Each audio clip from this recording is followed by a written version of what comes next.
I'm not the world's foremost authority on anything. I never will be. I know how much I don't know. I prefer to think of myself as an ordinary man pursuing extraordinary knowledge. I believe that within each one of us is the ability to pursue spiritual high places within each one of us. Unfortunately, we've had that drummed out of us by our masters who perceive that they are the masters of our destiny. We don't have political leaders, we have misleaders. And consequently, we cannot depend on other men. So anytime you start thinking in terms of the government as there to help you and to take care of you, you better do your homework and find out that's only there for one reason, to control you for your masters. As far as I'm concerned, we need to begin to wake up and find out what freedom is all about and start asking some very serious questions about who is leading us and where are they taking the human family. We are in serious trouble on this earth, and the people who are guiding the destiny of this world are profoundly evil. Their agenda is so profoundly evil, most men are not even able to perceive it. We are truly living in the last days. There is no doubt in my mind about that. But the last days of what? So many times people are misunderstanding those terms. I totally believe we are living in the last times, in the last days of an old era, of an old dispensation. And we are very quickly arriving at a place where we're going to confront our masters. I believe that we are on the precipice of a whole new civilization which is coming on the earth. And I think that this civilization is going to be the most diabolical, the most terrible thing that's ever happened on the earth. And unless we humans start appreciating freedom and respect for other people, and I'm not the glowing example of any of this. I'm equally as guilty as everyone else is of forgetting these principles. But I feel that I can best pronounce these principles because I have so fallen short myself.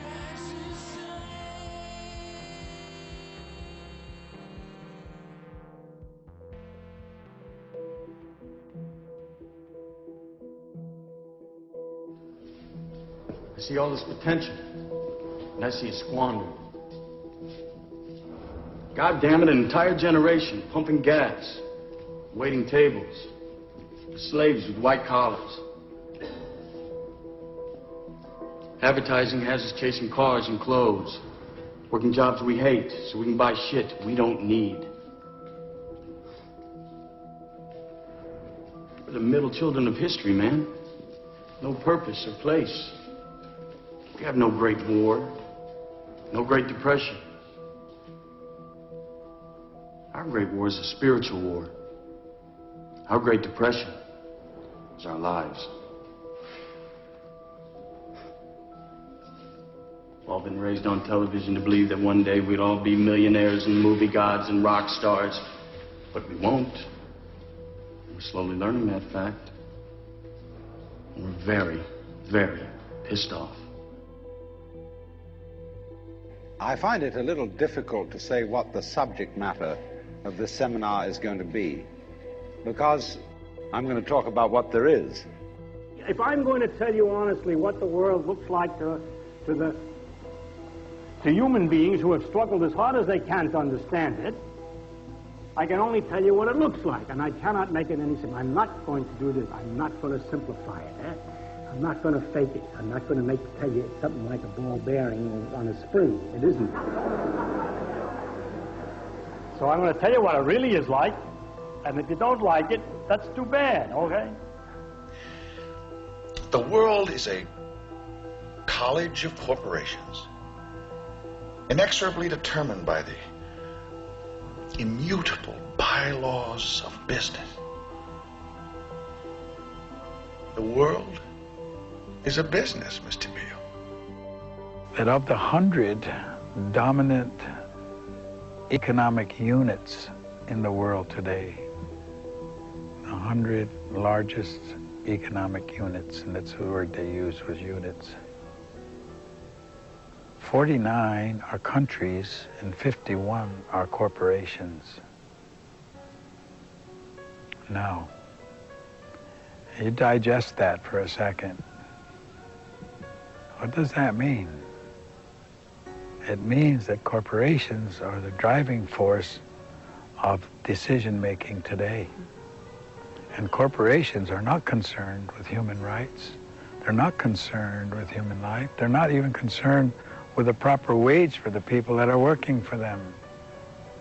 So what kind of decisions are going to be made on our behalf by this economic power, these corporate states, I call them? There are no nations. There are no peoples. There are no Russians. There are no Arabs. There are no third worlds. There is no West. There is only one holistic system of systems. One vast and immane, interwoven, interacting, multivariate, multinational dominion of dollars.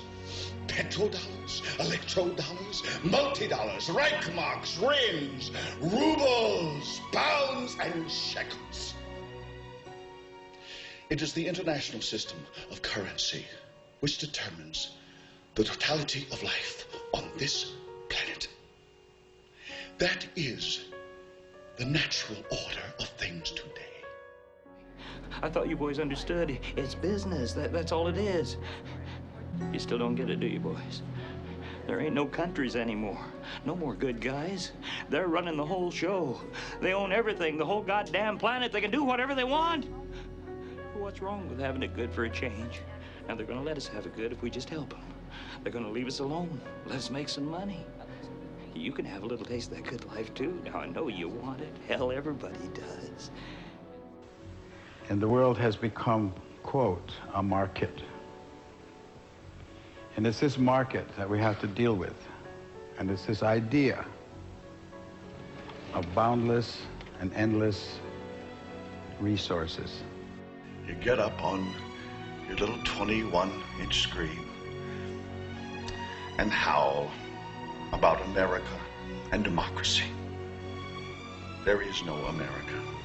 There is no democracy. There is only IBM and ITT and AT&T and DuPont, Dow, Union Carbide, and Exxon.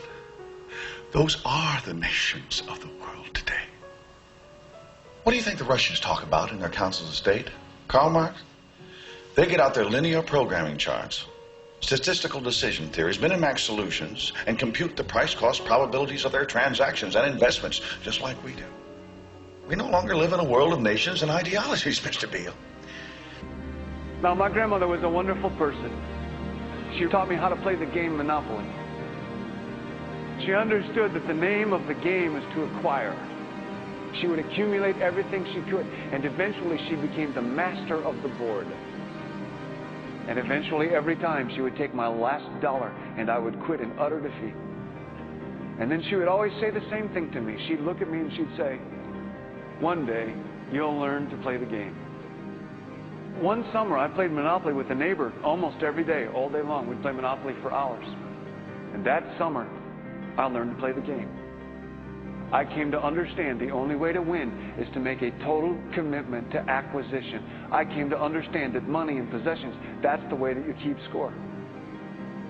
And by the end of that summer, I was more ruthless than my grandmother. I was ready to bend the rules if I had to win that game. And I sat down with her to play that fall. I took everything she had. I destroyed her financially and psychologically. I watched her give her last dollar and quit in utter defeat. And then she had one more thing to teach me. Then she said, "Now it all goes back in the box." All those houses and hotels, all the railroads and utility companies, all that property and all that wonderful money,